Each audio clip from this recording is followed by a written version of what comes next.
Selamat sore, harga daging sapi yang melambung tinggi membuat segelintir pembuat sosis dan nugget nekat mengoplos daging babi hutan. Tindakan ini tentu tidak terpuji, apalagi daging babi terlarang bagi umat muslim. Seperti apa kecurangan itu dijalankan? Tim reportase investigasi akan mengajak Anda bertemu pedagang curang tersebut. Saya Ivan Kurnia, inilah reportase investigasi.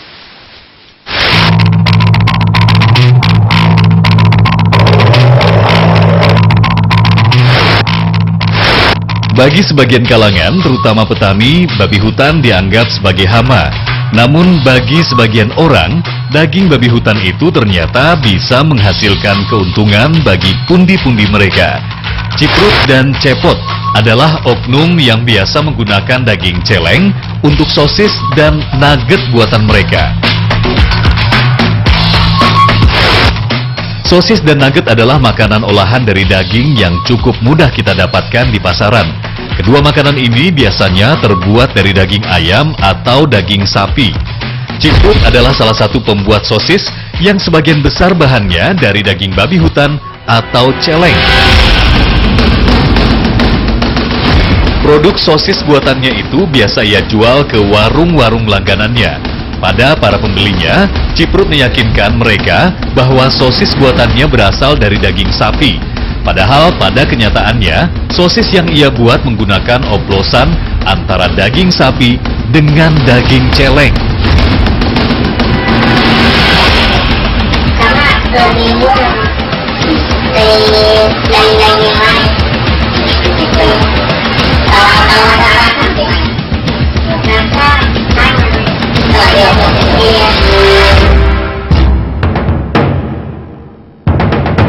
Ciprut biasa membuat sosis sekali atau 2 kali dalam seminggu.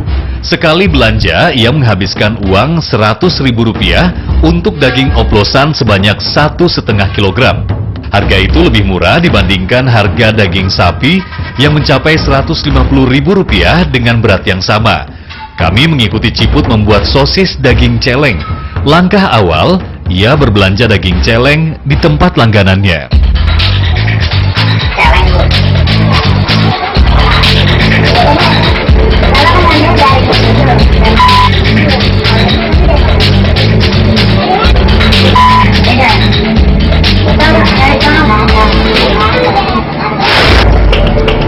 Usai mendapatkan daging celeng, Ciprut membeli daging sapi.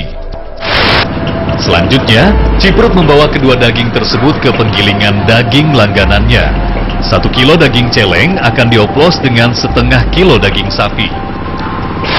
Kedua daging tersebut digiling dan dicampur dengan bumbu-bumbu yang telah disediakan oleh pihak penggiling.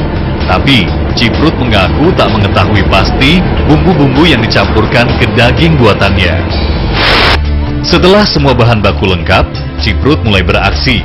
Daging oplosan celeng dan sapi hasil penggilingan ia tambahkan tawas. Dan kenyal dan tahan lama gitu. Kalau nggak pakai tawas, yang karena waktu dia batinya gitu, pas 2 hari dan harus bati. Kan kalau bisa kalau pakai tawas kan kadang-kadang bisa bulanan gitu. Setelah adonan tercampur merata, Ciprut kemudian memasukkan adonan tersebut ke sejumlah plastik bermacam ukuran. Setelah itu, sosis dikemas dan dicetak dengan tangan dengan bantuan benang. Kesulitannya aja, kalau itu cuma jadi 1 doang gitu. Kalau ini kan bisa jadi banyak, Bang. Setelah itu, Ciprut akan merebus semua adonan sosis itu, namun dipastikan air tidak sampai mendidih. Usai direbus, sosis-sosis tersebut kemudian direndam di dalam air dingin, lalu dimasukkan ke dalam lemari pendingin. Setelah 1 jam, Ciprut kemudian mengeluarkan sosis-sosis tersebut untuk kemudian ia kemas. Tahap selanjutnya, Ciprut mengantarkan sosis buatannya ke warung pelanggan. Untuk 4 sosis dijual dengan harga sekitar Rp3.000. Hingga saat ini Ciprut belum pernah sekalipun memakan sosis oplos daging celeng. Ia pun tak mau keluarga memakan sosis buatannya.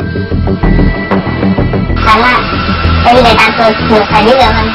Kan itu termasuk menjerumuskan keluarga. Kalau takut dosa kenapa? Bikin dijual orang. Ya karena kebutuhan ekonomi.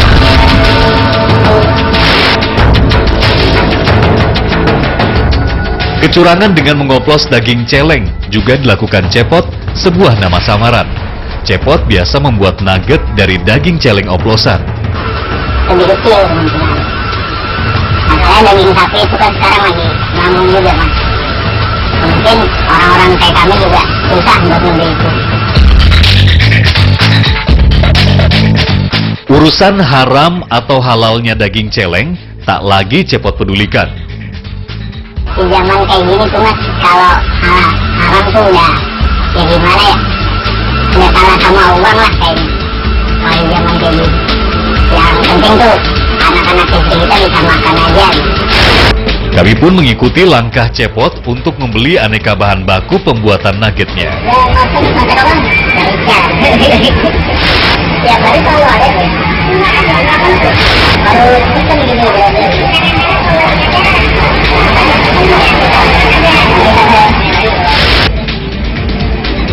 Cepot selalu mendapatkan daging celeng dengan cara memesan di pedagang langganannya. Jika daging celeng sedang langka, maka Cepot akan mengganti daging celeng dengan daging lainnya. Daging babi juga mas. Kenapa? Iya, karena lebih murah juga. Alasannya itu. Namun dibandingkan menggunakan daging babi, Cepot lebih suka menggunakan daging celeng. Tekstur daging celeng yang mirip dengan daging sapi membuatnya tak perlu repot menyamarkan perbedaan. Telur, tepung roti, susu, roti tawar, penyedap rasa dan tidak lupa boraks serta tawas.